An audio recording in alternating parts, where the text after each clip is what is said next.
कमाल है पाकिस्तान की हुकूमत जा खंबे लाए हुए ने। बना मैं इंसान हाँ तेन भाई के बनया। सॉरी सॉरी भाई यार मैं नबीना। अच्छा नजर नहीं गई सॉरी। मैं आमू अन्ना जी हाँ मैं गया पीर केले वाली सरकार को जी हाँ। उत्थे तो बहना उन्हें मन कर दिता छोटा दाम हो। अच्छा 5 बंदे तो होद मारने बंदे वैसे मारते तेन नजर आ वैसी। अच्छा तुम उसे पीर केले वाली सरकार को लवाए तो केड़ी जात रांदे? वो है जंगली दे नाल ने केले वाली सरकार बैठी तो उत्थे लगे बने।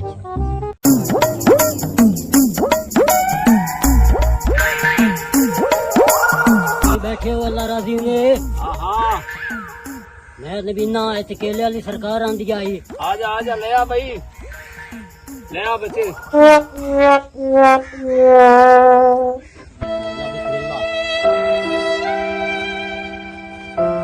आजा हाँ मैं काका की मसला बनया?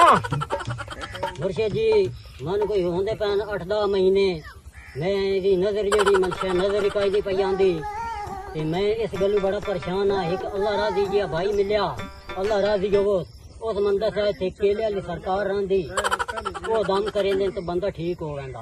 हुण काका तू सही जगह ते आया।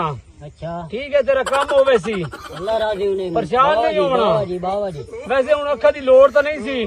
नहीं लोड़ है मैं बड़ा इस गल्लू परेशान हाँ जी। अच्छा ए सोटी फड़ा मैनू एदे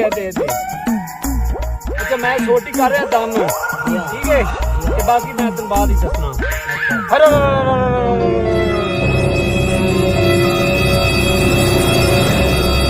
अंदर बंदर अंदर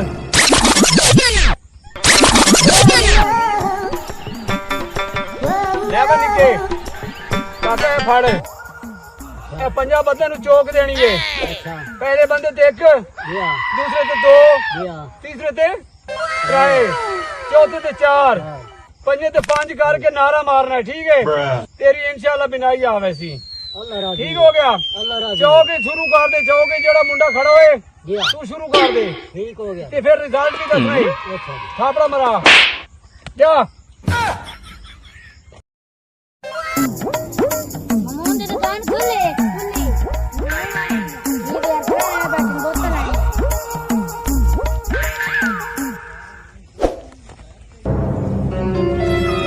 देखो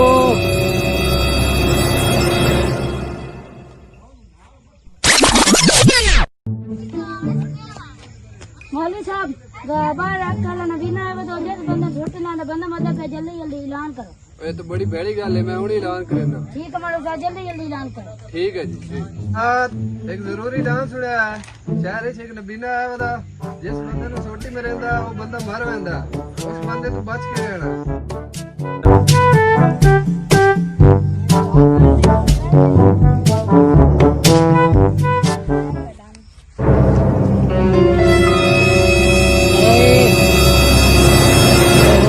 दो रह गए वाह मुर्शिद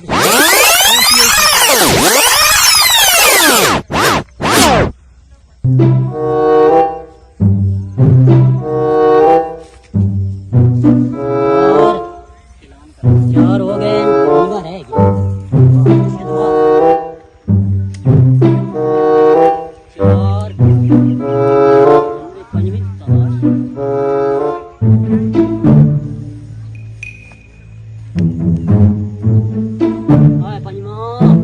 मैं नहीं मार देता तो मैं ठीक हो गया मैं ठीक हो गया इस वीडियो बनाने का जो मकसद है ना वो यही है कि अपने मफाद कारण किसी को नुकसान न दियो और किसी को नुकसान देने कारण किसी की गल च नहीं आना चाहिए। जिस तरह अपना भाई और पीर दी मन के 5 बंदे दे तल चाह के फिर पीर ने नाल रगड़ा दे दिता ठीक हो गया। इस तरह जनाब कोशिश करो कि किसी का नुकसान न होए तुहाडे मफाद कारण। साडे इस व्लॉग नूं जिहड़ा ने एक तां पसंद करिया है लाइक करिया है और दूआ शेयर करिया है ते सान सपोर्ट की जरूरत है। असी आए दिन कोई ना कोई जिहड़ा ना अपना किसी टॉपिक ते स्टोरी बना के तुहानू असी पेश कर रहे हैं ते ये साडा जिहड़ा चैनल है गुराया इंटरटेनमेंट टीवी दे नाम ते है टिकटॉक ते है फेसबुक ते पेज है और यूट्यूब ते चैनल है। ये साडे चैनल सब्सक्राइब कराए सानू इजाजत दियो। पाकिस्तान